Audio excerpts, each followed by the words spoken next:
November 11, 2022. An exchange once valued at $32 billion quietly files for bankruptcy. Inside the company, employees refresh their inboxes, waiting for instructions that never arrive. Outside, customers hammer the refresh button on their apps, watching withdrawals fail in real time. In just 72 hours, nearly $6 billion tries to escape and doesn't. The founder, Sam Bankman-Fried, was supposed to be the adult in the room, the ethical billionaire, the safe pair of hands, the man regulators trusted. Now, court filings warn that the number of creditors could exceed 1 million. So here's the uncomfortable question. How did the guy selling trust build the most efficient money trap of the decade? To understand how this happened, you have to understand the character at the center of it. Sam Bankman-Fried didn't look like a Wall Street villain. He wore hoodies, slept on beanbags, and spoke in math nerd rambling sentences. He talked about effective altruism, making as much money as possible so he could give it away later. To the world, he didn't look greedy. He looked responsible. Now drop that personality into the crypto boom of 2020 and 2021. Interest rates were near zero. Stimulus money flooded markets. Everyone was chasing yield. And crypto exchanges started to look less like casinos and more like banks, except they weren't regulated like banks. People parked billions of dollars there. Not to gamble, but to store money. This is where the machine forms. On one side, there's FTX, the clean, friendly exchange promising safety and professionalism. On the other, there's Alameda Research, a hyper-aggressive trading firm run by the same inner circle. Two entities, one founder, and almost no meaningful wall between them. So, ask yourself this. If a traditional bank secretly moved customer deposits to its sister hedge fund, would you call that innovation or a crime with better marketing? Once the machine is built, the boom arrives fast. Very fast. FTX doesn't grow quietly. It explodes into the mainstream. Celebrity ads flood television screens. Politicians shake hands. Journalists write profiles that sound less like reporting and more like admiration. This, the world is told, is the responsible crypto exchange.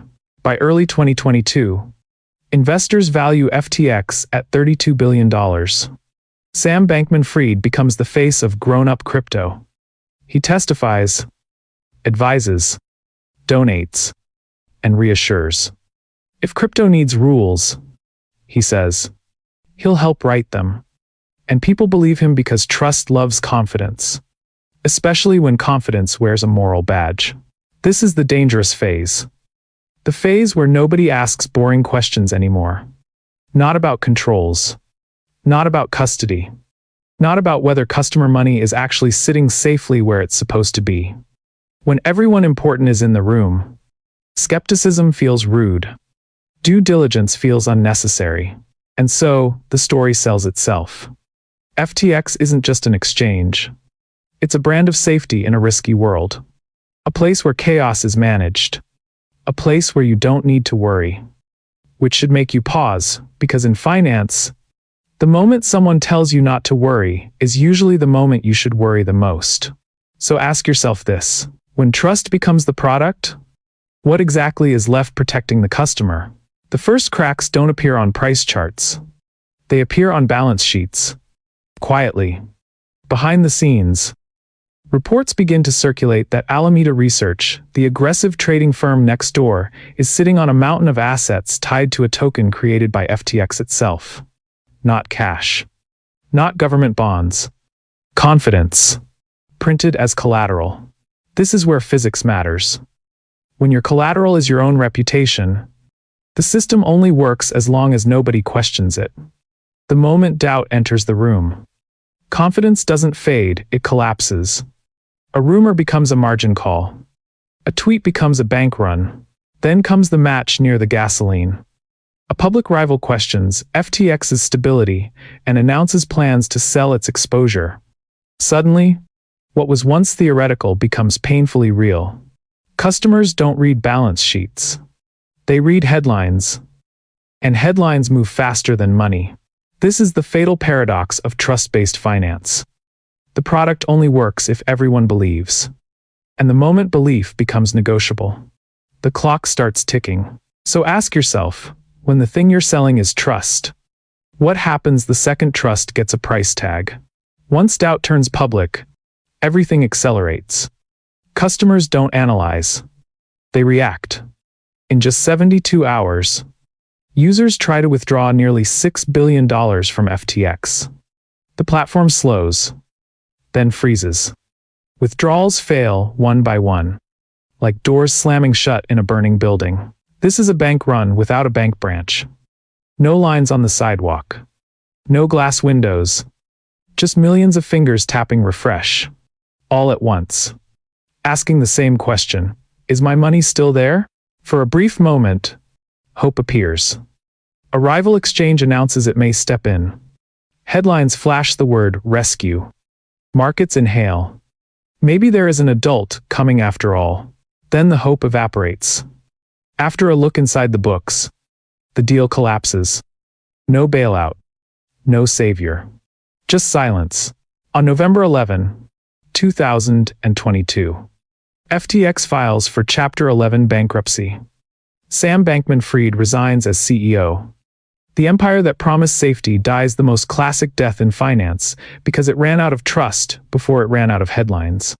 Court documents later describe a catastrophic failure of controls, unreliable financial information, and a system where nobody seemed to know who was guarding the vault. So here's the brutal truth. This wasn't complicated. It was just fragile. The damage doesn't stop at bankruptcy filings. It spreads outward.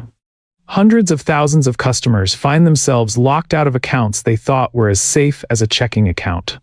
Startups lose operating cash overnight. Charities tied to FTX's promises freeze projects. The cost isn't just financial, it's human. Investigators later warn that the number of creditors could exceed 1 million, turning a crypto collapse into a mass financial trauma.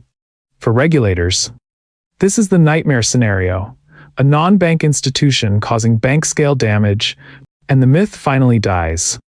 The myth that charisma can replace controls. The myth that good intentions are a substitute for boring rules. The myth that markets will magically discipline themselves before the damage is done. In court, the story becomes painfully ordinary. Sloppy accounting. Conflicts of interest. Money moved without consent. The hoodie comes off. The poster boy becomes a warning label. Here's the lesson hiding beneath the spectacle. The biggest financial disasters don't start with evil masterminds. They start with small shortcuts unchecked. Unchallenged because the numbers are going up, and nobody wants to be the boring person asking boring questions. If a company can move your money without your explicit permission, it isn't just an exchange. It's a bank.